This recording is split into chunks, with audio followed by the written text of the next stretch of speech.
Estamos a unos días de celebrar la solemnidad de Pentecostés, que esta preparación a la hora santa y nuestra misma hora santa, nuestra misa y las oraciones propias que todos ustedes desde pequeños han aprendido, las vivamos con intensidad, con mucha piedad, confianza en Dios, y así podamos celebrar un nuevo Pentecostés en nuestra vida personal y también en toda la iglesia.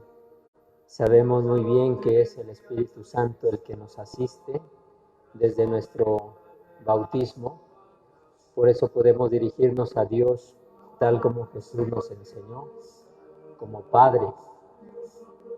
Bueno, pues es este Espíritu, el Espíritu Santo, el que nos ilumina, nos concede el don de su sabiduría para conocer mejor el misterio mismo de Dios, su plan de salvación que se cumple en Jesús.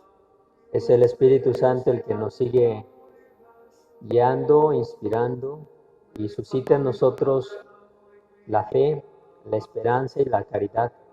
El Espíritu Santo nos hace tener hambre y sed de Dios mismo. Porque aunque tenemos ya su presencia desde nuestro bautismo, sí podemos y debemos aprovechar estos días previos a la solemnidad de Pentecostés para que, a ejemplo de los apóstoles y de María con ellos, en el cenáculo aguardando el cumplimiento de la promesa de Jesús, de ser bautizados o bañados en el Espíritu Santo, también se renueve en nosotros, que con esta presencia amorosa del Señor, su Santo Espíritu, podamos seguir viendo nuestra vida, interpretándola y todos nuestros acontecimientos, sobre todo en este contexto de confinamiento a causa de la pandemia por el COVID, que sea una situación que no nos aplaste, que no nos llene de miedos, si los hay, que no sean grandes, más grandes que nuestra fe y nuestra confianza en el Señor. Bueno, pues estamos hablando, ayudados de la introducción a los salmos de nuestra Biblia de Jerusalén, si ustedes la tienen, allí pueden completar lo que aquí he ido compartiendo y explicando un poquito. Es la introducción a los salmos, a nuestro salterio, que es la colección de los 150 salmos. Y estamos hablando de los géneros literarios que encontramos en esta colección de salmos, en el salterio. Y dijimos que son 3 grandes géneros en donde podemos agrupar estos 150 salmos por su estilo, por su forma literaria, por su contenido, por el tema que trata el salmo, por la finalidad del salmo. Y dijimos que hay 3 grandes géneros, los que son considerados como himnos, las súplicas y las acciones de gracias. Himnos, súplicas y acciones de gracia son los 3 grandes géneros literarios donde podemos agrupar los 150 salmos. En cada género literario de cada salmo hay una composición interna, es decir, cada salmo tiene distintos elementos que el salmo como tal.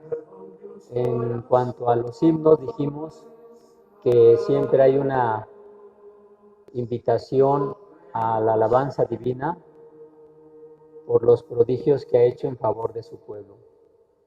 Luego de esa invitación a la alabanza divina viene el cuerpo del salmo, que es contar cuáles prodigios Dios ha hecho en favor del pueblo.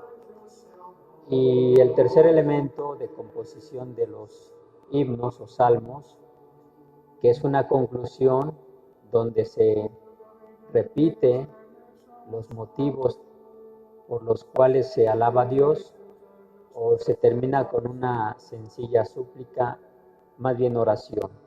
Esos son los tres elementos que componen los salmos que se pueden agrupar dentro de este género literario de los himnos.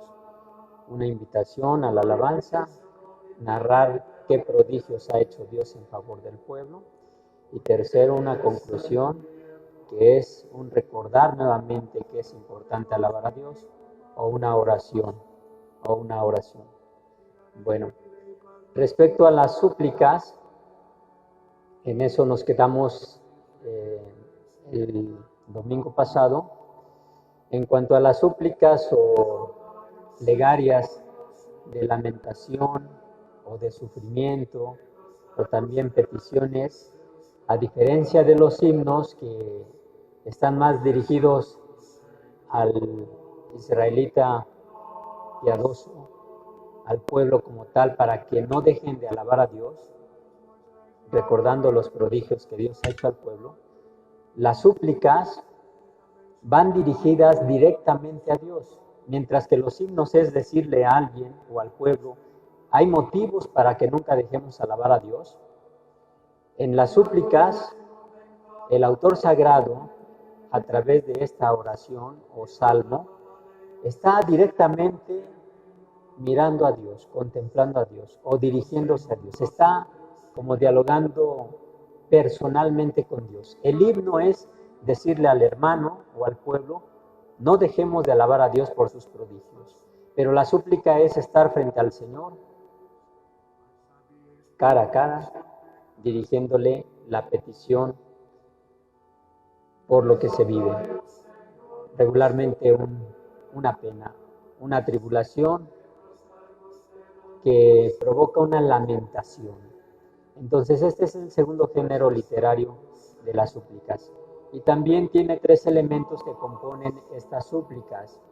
El primer elemento comienza con una invocación a la que acompaña una petición de ayuda, una oración o una expresión de confianza. Entonces el primer elemento que compone la súplica es una invocación acompañada por una petición de ayuda, una oración, una expresión de confianza, Ese es el primer elemento que compone la súplica. Luego viene el cuerpo de la súplica como el contenido central. El cuerpo del salmo se intenta en él conmover a Yahvé, describiendo la triste situación de los que suplican. Entonces, el corazón del salmo, catalogado como una súplica, intenta conmover a Dios, conmover el corazón de Dios, describiendo la triste situación de quien está suplicando. Y esa descripción de su situación se hace a través de metáforas o imágenes que ayudan al salmista o al que suplica a proyectar su tristeza, su temor, su angustia, y muy rara vez se describe cuál es el motivo de ese sufrimiento. Es decir, muy pocas veces las súplicas nos cuentan las circunstancias históricas o concretas que provocan esa súplica. Como que el autor sagrado arropa a través de una imagen o cubre la causa que le está provocando esa angustia. Y entonces por eso se ocupan metáforas. Dijimos, ¿qué metáforas o qué imágenes? ¿Qué expresiones? Se habla de las aguas del abismo, de las acechanzas de la muerte o del país de los muertos, llamado Seol, de enemigos o de bestias que amenazan o desgarran, de huesos que se secan o se quiebran, o del corazón que palpita y se estremece. Son metáforas con las cuales se está diciendo a Dios que hay mucha angustia en el corazón, con estas imágenes. Pero no se describe exactamente por qué esa angustia, cuál es la causa de esta angustia. excepto algunos fragmentos de algunos salmos muy contaditos, donde se expresa por qué se está con miedo o por qué se tiene angustia. Bueno, pues hay súplicas que son protestas de inocencia, súplicas que son protesta de inocencia, salmos que son protesta de inocencia. Ante Dios se está mostrando que se es inocente, o sea, que no se ha cometido ningún mal como para que esté viviendo una prueba. Entonces, por eso es una protesta. ¿Qué salmo o qué salmos? Escríbanlos. Los salmos que son protestas de inocencia ante Dios, el Salmo 7, el Salmo 17, el Salmo 26. 7, 17 y 26. Pueden después meditar, orar con estos salmos en su Biblia, sobre todo si es la Biblia de Jerusalén, leyendo la introducción a los salmos, que es lo que estoy comentando en estos últimos días. Además, también hay súplicas que son confesiones de pecados, como el Miserere o el Señor ten piedad, que es el Salmo 51. El Salmo 51. Y otros salmos también de penitencia. Pero por antonomasia el Salmo 51 es un salmo que es una confesión de la conciencia de pecado, de haberle fallado a Dios y por tanto del arrepentimiento, del deseo de volver a la reconciliación y a tener vida. También se le recuerdan a Yahvé sus antiguos beneficios o se le reprocha porque parece olvidadizo o ausente. ¿Dónde, en qué salmos encontramos este sentimiento de abandono, de que el Señor se ha olvidado de mí? Salmo 9, Salmo 10, Salmo 22, Salmo 44. Salmo 9, Salmo 10, Salmo 22, Salmo 44. El domingo pasado leímos solo un párrafo del Salmo 22. Dios mío, ¿por qué me has abandonado? Es la oración de Jesús también en la cruz. Bueno, eso solo lo repito para recordar. Pero también se afirma la confianza que se tiene en Salmo 10. Son salmos donde se afirma el Salmo 42 y 43, el Salmo 55, 56 y 57, el Salmo 63 y el Salmo 130. Salmos donde se afirma la confianza que se tiene en Él. Vamos a leer un parrafito del Salmo 3, son de los primeros. Aquí vemos la confianza total en Dios. Es un salmo para reavivar la fe en Dios, superando todas las adversidades.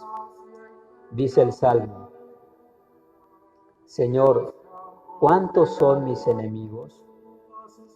¿Cuántos se levantan contra mí? ¿Cuántos dicen de mí, ya no lo protege Dios?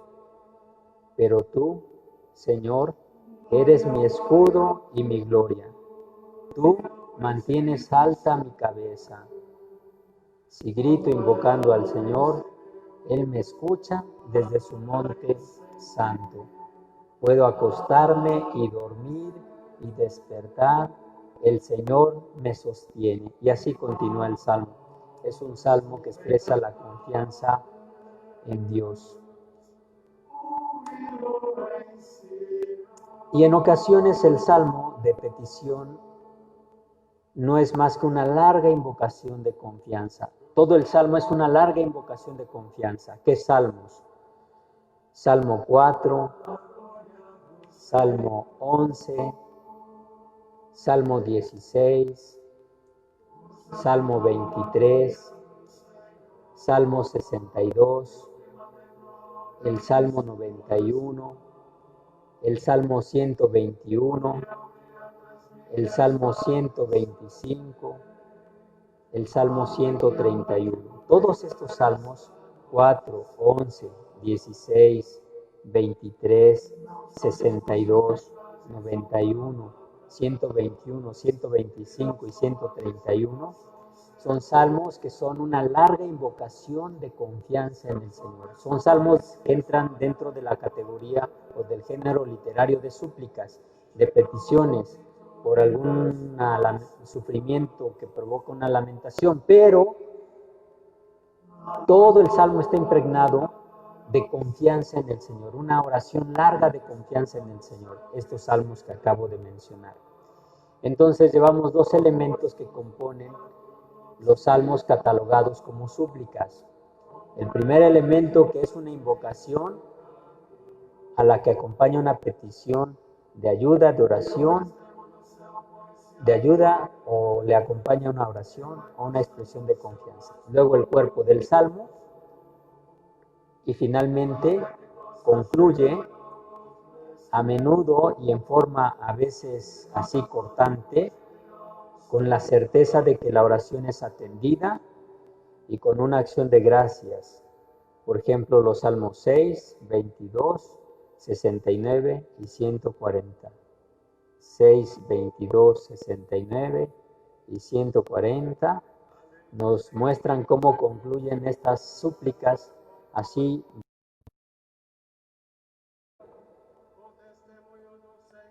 Una convicción de que tu oración es atendida, de que tu oración es atendida.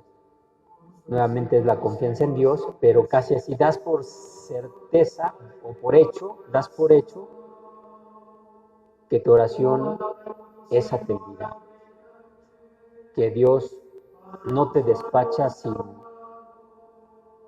socorrerte. Bueno, esto en cuanto a la composición de los salmos catalogados como súplicas. Ahora, hay dos tipos de súplicas. Dos tipos de súplicas. Las súplicas que son colectivas y las súplicas individuales. ¿Cuáles salmos entran dentro de las súplicas colectivas o clasificados como salmos de súplicas colectivas? Anoten o escriban. Es el Salmo 12, el Salmo 44, 60, 74, 79, 80, 83, 85, 106, 123, 129 y 137. Son varios los que son considerados súplicas colectivas. 12, 44, 60, 74, 79, 80, 83, 85, 106, 123, 129 y 137. Su contenido puede ser un desastre nacional, derrota o destrucción, o una necesidad común. En estos casos se pide siempre la salvación y la restauración del pueblo.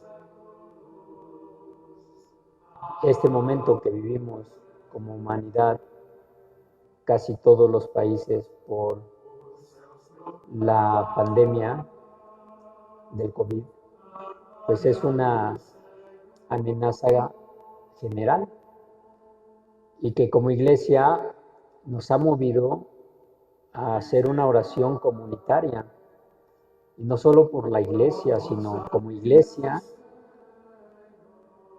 en el nombre de Jesús, nos dirigimos a Dios para que nos ayude, para que ilumine a toda la comunidad científica, a todo el sector médico, a quienes tienen autoridad o responsabilidad sobre los ciudadanos, las autoridades civiles, y con mayor razón por nuestros pastores. O sea, estamos haciendo una súplica colectiva, porque estamos viviendo una situación así, ¿verdad?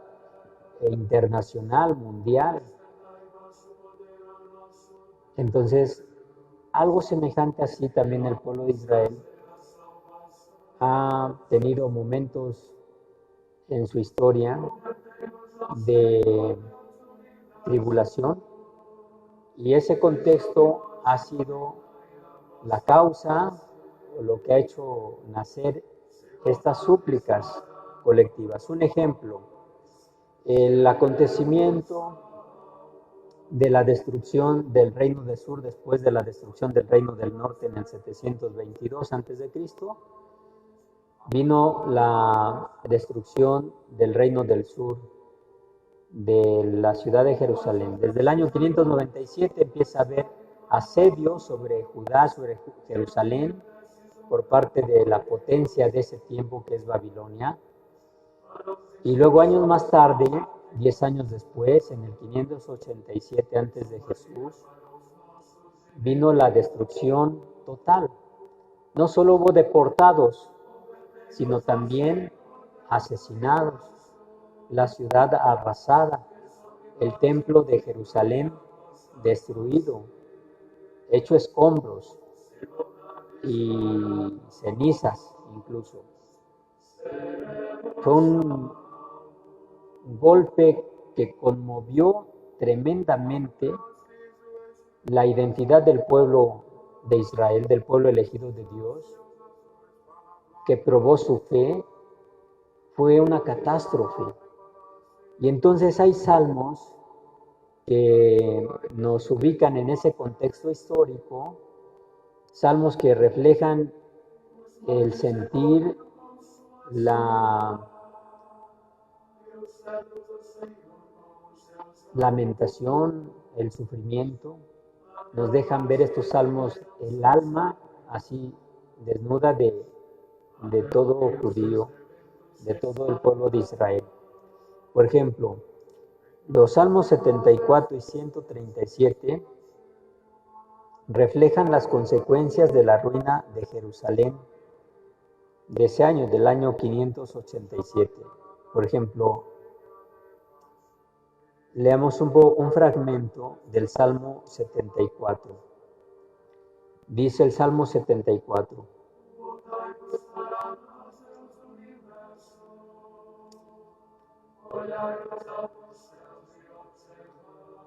¿Por qué, oh Dios, nos tienes siempre abandonados y está ardiendo tu cólera contra las ovejas de tu rebaño? Acuérdate de la comunidad que adquiriste desde antiguo, de la tribu que rescataste para posesión tuya, del monte Sión, que es Jerusalén, donde pusiste tu morada. Acuérdate, dirige tus pasos a estas ruinas sin remedio. El enemigo ha arrasado del todo el santuario. Rugían los agresores en medio de tu asamblea, levantaron sus propios estandartes, incluso dentro del templo, y después la destrucción del templo. Entonces el Salmo 74 y así también el Salmo 137 nos están describiendo lo que sucedió, lo que pasó, y obviamente su sentir. El Salmo 137 nos da los sentimientos de tristeza cuando se evoca la suerte de Jerusalén. Sentimientos de fidelidad también en la aflicción con ausencia de toda alegría y toda diversión. Sentimientos de impaciencia en el ansia de encontrar de nuevo a Sión y a Yahvé, su Dios. Algo como lo que estamos viviendo, ¿no? Nosotros también, a pesar de que tenemos muchos apoyos humanos, el hecho solo de saber que hay una amenaza externa por la pandemia, como que no hay tanto motivo para festejar, aunque hay personas que sin tanta conciencia están viviendo como si nada pasara, pero no es la realidad. Entonces hay ausencia de alegría y de toda diversión. Entonces este salmo dice así: junto a los canales de Babilonia nos sentamos a llorar con nostalgia de Sión, con nostalgia de Jerusalén. Sión es la ciudad santa, la ciudad de Jerusalén.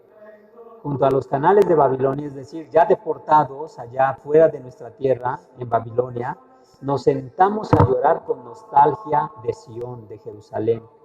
En los sauces de sus orillas colgábamos nuestras cítaras.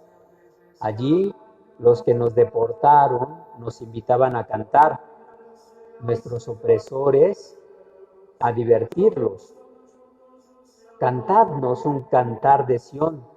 Y ellos lo consideraban como una burla que en tierra extranjera sus opresores les dijeran: cántenos lo que cantan en Jerusalén, lo que cantan en su templo. Eso es una burla. Que se me pegue la lengua al paladar si no me acuerdo de ti, Jerusalén, si no pongo en ti mis alegrías. Es lo que dice el Salmo 137. Luego el Salmo 85 expresa los sentimientos de los repatriados. Los sentimientos de los repatriados, el Salmo 85. Cuando los que fueron deportados regresaron a Jerusalén, ¿cuáles eran sus sentimientos de ellos? El Salmo 85 dice, vamos a buscarlo, y aquí está, el Salmo 85. Bueno, primero, el salmista premia y de alguna manera sugiere a Yahvé para que perdone a su pueblo, que está en el destierro, y le permita regresar a su tierra, donde volverá a encontrar felicidad y paz. Y dice el Salmo: Señor, has sido bueno con tu tierra, has perdonado la culpa de tu pueblo, has sepultado todos sus pecados, has reprimido tu cólera, has frenado el incendio de tu ira. Restáuranos, Dios Salvador nuestro, cesa en tu rencor contra nosotros. ¿No vas a devolvernos la vida para que tu pueblo se alegre contigo? Muéstranos, Señor, tu misericordia y danos tu salvación. Y así continúa el Salmo, expresando los sentimientos de aquellos que fueron repatriados. Y por último, el Salmo 106 es una confesión general de los pecados de la nación, como diciendo: lo que hemos vivido nos lo hemos merecido porque hemos tomado conciencia de que le fallamos a Dios, de que no le respondimos con fidelidad a su misericordia, y entonces por eso vivimos esta grande prueba, pero nuevamente expresa una invocación a Dios para que les auxilie. Dice el Salmo 106, dice así: Dad gracias al Señor porque es bueno, porque es eterna su misericordia. ¿Quién podrá cantar las hazañas de Dios, pregonar toda su alabanza? Dichosos los que respetan el derecho y practican siempre la justicia. Acuérdate de mí por amor a tu pueblo, visítame con tu salvación, para que vea la dicha de tus escogidos y me alegre con la alegría de tu pueblo y me gloríe con tu heredad. ¿Hemos pecado contra nuestros padres? No, hemos pecado con nuestros padres, hemos cometido maldades e iniquidades. Y empieza a narrar en qué momentos Israel le ha fallado a Dios y cómo siempre Dios ha salido en su auxilio. De hecho, el salmo es largo, me salto todos los demás párrafos y voy hasta el final del salmo, donde nuevamente es la súplica de salvación. Sálvanos, Señor Dios nuestro, reúnenos de entre los gentiles, daremos gracias a tu santo nombre, y alabarte será nuestra gloria. Bendito sea el Señor, Dios de Israel, desde siempre y por siempre, y todo el pueblo diga amén. Bueno, pues con estos salmos Jesús oró. Ya en otro momento, después de ir completando los géneros literarios en los salmos, que nos faltaría hablar bueno, de los salmos de súplica individual y luego de acciones de gracias, para hablar cómo orar estos salmos ya con sentido cristiano, como iglesia, como nuevo pueblo de Dios, y orarlos en el nombre del Señor y asistidos por el Espíritu Santo, protagonista de estos textos de inspiración divina que son los salmos, que siempre apuntan a la verdad plena que se cumple en Jesús, el Verbo eterno de Dios que se hizo carne. Bueno, pues vamos a prepararnos para nuestra hora santa.